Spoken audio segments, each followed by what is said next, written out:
Hello everyone, welcome back to intensive classes. In this video, we are going to discuss about fundamental duties which is mentioned under Article 51A of Indian Constitution. तो आज इस video में हम लोग fundamental duties के बारे में पढ़ेंगे। क्या है फंडामेंटल ड्यूटीज़, इसके कुछ इंपॉर्टेंट टर्म्स वगैरह। तो आइए स्टार्ट करते हैं। फंडामेंटल ड्यूटीज़ आपके हमने पार्ट 3 पढ़ लिया, फंडामेंटल राइट। पार्ट 4 पढ़ लिया है DPSP।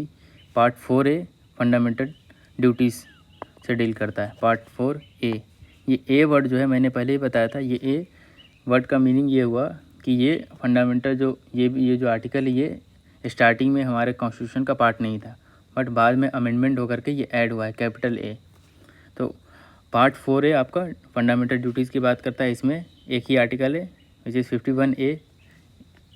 इसके अंदर फिर 11 फंडामेंटल ड्यूटीज़, इनिशियली 10 ही थे, फिर बाद में एक ऐड हुए, वो सब आगे देखते हैं। तो ये हमारा कब ऐड हुआ है? Inserted by 42nd amendment act 1976, 1976 में ये 42वां अमेंडमेंट से ऐड हुआ है हमारे कॉन्स्टिट्यूशन में। ये हमने कहाँ से बोरो किया है? बोरोड फ्रॉम रशिया या फिर USSR। आप एग्ज़ाम में जो भी हो उस हिसाब से आप टिक कीजिएगा। अब क्या फंडामेंटल ड्यूटीज़ लाइक प्रियम्बल जो है, जिस तरह से प्रियम्बल था नॉन जुडिशियबल इन नेचर, या फिर DPSP नॉन जुडिशियबल इन नेचर, उसी तरह से आपका ये फंडामेंटल ड्यूटीज़ भी नॉन जुडिशियबल इन नेचर है। उसके खिलाफ आप कोर्ट में नहीं जा सकते हैं। देयर आर 11 फंडामेंटल ड्यूटीज़, ठीक है। 11 fundamental duties added by 86th amendment act 2002। 86th amendment act 2002 से लास्ट वाला 11 नंबर का फंडामेंटल ड्यूटीज़ ऐड हुआ है। क्या है 11 नंबर का? 51A के क्या बताता है? Duty of parents to provide basic education to the child from the age of 6 to 14 years. ये क्या है कि सभी पेरेंट्स की ड्यूटी है कि वो अपने चाइल्ड को, जो कि 6 से 14 ईयर्स के बीच है, उनको बेसिक एजुकेशन प्रोवाइड कराएं। ये उनके माता पिता की एक ड्यूटी है, कर्तव्य है। ये जो आपका क्या कहते हैं, ये ड्यूटी रिकमेंडेशन पे ऐड हुआ है, recommended by Swaran Singh committee. Fundamental duties का रिकमेंडेशन किसने किया था? स्वरण सिंह कमेटी ने, उनके रिकमेंडेशन पर ये ऐड हुआ है। आगे देखते हैं। देयर आर 11 फंडामेंटल ड्यूटीज़, ठीक है। अब देखते हैं कौन कौन से हैं। पहला 51A स्मॉल है। ये आपको अगर आर्टिकल में आप बेयर एक्ट देखिएगा तो ये इस तरह से रहता है। 51A स्मॉल लिखिए, सिर्फ एक आपका स्मॉल ए फिर B, तो इसी तरह से ये यहाँ पर है। तो आइए देखते हैं। पहला क्या है? Abide by the Indian constitution and respect it's ideals and institutions, the national flag and the national anthem. क्या कहता है कि हमें देश के संविधान का मानना है और national flag and national song के रिस्पेक्ट करना है। मीन्स देश का जो संविधान है, कॉन्स्टिट्यूशन है, उसको मानना है हमें, उसके लिए बाउंड होना हमें, और नेशनल फ्लैग और नेशनल एंथम की रिस्पेक्ट करना है, ठीक है। अगर नहीं करते हैं तो ऐसा नहीं कुछ सज़ा मिलेगी, बट एक आपकी ड्यूटी है, आपको रिस्पेक्ट करना है। एज ए इंडियन सिटीज़न आपको फॉलो करना है। फिर आपका आता है B, cherish and follow the noble ideals that inspired the national struggle for freedom. वो क्या है? जो आइडियल्स नेशनल स्ट्रगल, फ्रीडम के टाइम में जो स्ट्रगल हो रहा था उस वक्त जो आइडियल्स यूज़ हुए थे, उनको चेरिश करना है, लोगों को बताना है, फॉलो करना है, उस आइडियल्स पे फॉलो करना है। For example like non cooperation चला था, क्विट इंडिया मूवमेंट चला था, या फिर स्वदेशी। तो ये सारी चीज़ें हमें फॉलो करनी है, हमें लोगों को बताना है। इस तरह से आज़ादी मिली। आगे देखते हैं C number, uphold and protect the sovereignty, unity and integrity of India. हमें क्या है? देश की संप्रभुता, अखंडता और एकता को बचाना है। मीन्स जो यूनिटी है, सोवरेनिटी है, हमें इसकी सुरक्षा करना है। किसी भी तरह से ऐसा कोई स्टेटमेंट पास नहीं करना है, या फिर किसी ऐसा कोई एक्शन नहीं लेना है जिससे कि यूनिटी या सोवरेनिटी, इंटीग्रिटी पे किसी तरह का हार्म हो। तो ये हमारी ड्यूटी है एज अ इंडियन सिटीज़न। आगे देखते हैं। फिर आपका आता है D, defend the country and render national service when called upon two do so. हमें क्या कर रहा है? हमें हमेशा रेडी रहना है राष्ट्रीय सेवा के लिए। राष्ट्रीय सेवा के लिए हमेशा हमें तैयार रहना है, और हमें अपनी कंट्री को डिफेंड भी करना है। आगे देखते हैं E, promote harmony and the spirit of common brotherhood amongst all the people of India, transcending religious, linguistic and regional और sectional diversities, and to renounce practices derogatory to the dignity of women. ये क्या है? ऐसा हम लोग जानते हैं कि इंडिया जो है यूनिटी इन डाइवर्सिटी सिस्टम पर चलता है। मीन्स बहुत तरह के लैंग्वेज हैं, बहुत तरह के रिलीजन हैं, सब मिल करके एक इंडिया बन रहा है। तो क्या है कि हमें हारमोनी बना के रखनी है सभी रिलीजन के बीच, सभी डाइवर्सिटीज़ हैं सभी के बीच हमें हारमोनी मेंटेन रखना है।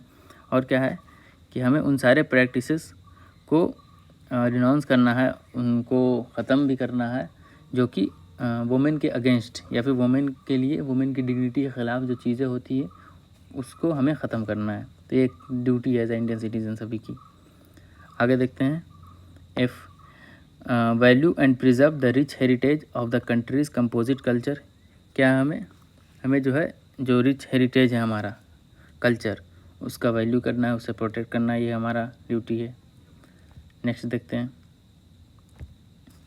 फिर आपका आता है protect and improve the natural environment including forest, lakes, rivers and wildlife and to have compassion for living creature. ये क्या है कि हमारा जो नेचुरल इन्वायरमेंट है, हमारा जो नेचुरल इन्वायरमेंट क्या, फॉरेस्ट हो गया, लेक्स हो गया, रिवर्स हो गया या वाइल्ड लाइफ, तो ये क्या है, इनका प्रोटेक्शन हमारा क्या कहते हैं, हमारा एक ड्यूटी है। इनको प्रोटेक्ट करना है या इनको इम्प्रूव करना।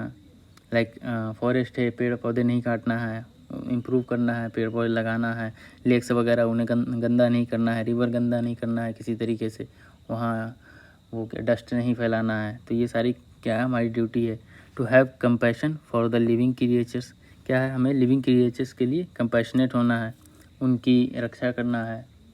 तो यही सब चीज़ें आपकी, ये सब जो ड्यूटीज़ में आ गई हैं आपके।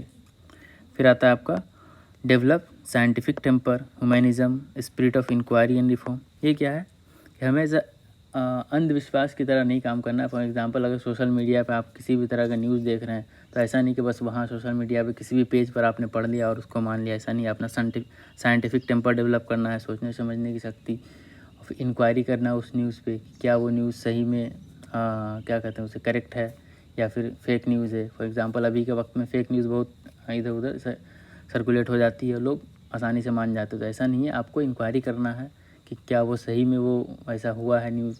तो ये क्या, ये आपकी ड्यूटी है। ऐसा नहीं कि अपना साइंटिफिक टेम्पर इम्प्रूव करना as a Indian citizen duty है आपकी। फिर आगे देखते हैं। Safeguard public property and absorb violence. ये क्या, पब्लिक प्रॉपर्टी मीन्स जो देश के लिए या फिर जो गवर्नमेंट की प्रॉपर्टीज़ है सेफ गार्ड करना है। प्रोटेस्ट वगैरह अगर होती है तो public property like Railways, buses, ये सब चीज़ों को किसी भी तरह की हानि नहीं पहुंचाना है। ये आपकी ड्यूटी है, पब्लिक प्रॉपर्टी को प्रोटेक्ट करना है। फिर एब्जॉर्ब वायलेंस कम करना है। आगे देखते हैं।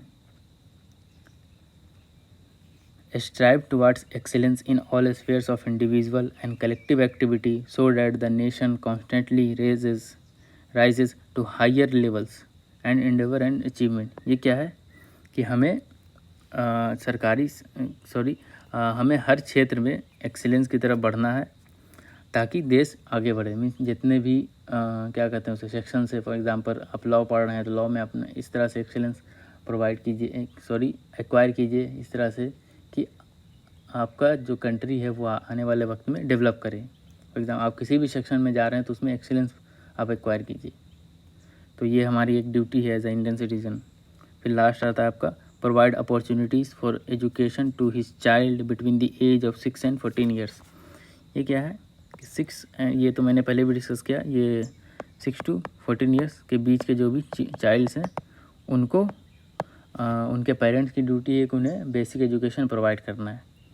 तो यही कुछ आपके फंडामेंटल ड्यूटीज़ हैं, जो कि इसे उतना ड्यूटीज़ पूरा तरह से याद मत रखिए क्या है, बट ओवरऑल ध्यान में रखिए कि ड्यूटीज़ में क्या क्या आते हैं। कई बार पूछ लेता है आपके क्वेश्चंस में कि कौन सी ड्यूटी किस में आ रही है, या फिर आपको मल्टीपल चॉइस क्वेश्चन में डाल देगा स्टेटमेंट बेस में कि क्या ये फंडामेंटल ड्यूटीज़ है या फिर DPSP है। तो ये थोड़ा ध्यान में रखना है। चलिए एक क्वेश्चन है, आगे देख कर लेते हैं। ये तो हो गया हमारा। Which of the following are fundamental duties of an Indian citizen according to Article 51A of the Constitution। ये जो क्वेश्चन है इसका आंसर आपको कमेंट बॉक्स में टाइप करना है। तो ये क्या, इनमें से जो ये 5 स्टेटमेंट दिए ये बताना है इनमें से कौन से फंडामेंटल ड्यूटीज़ हैं। ठीक है, to believe in socialism, secularism and democracy पहला हो गया। To abide by the constitution and respect the national flag and national anthem. To protect the sovereignty, unity and integrity of India. To preserve the rich heritage of the country's composite culture. To help the poor and weaker section of the society. तो ये कुछ statements है। अब इसके option देख लेते हैं। ये हो गया select the correct answer using the codes given below. ये क्या हमने 5 स्टेटमेंट पढ़े, उनमें से कौन कौन स्टेटमेंट करेक्ट हैं उस हिसाब से 1 2 3 2 3 4 या 3 4 5 या 1 4 5 ये आप अपने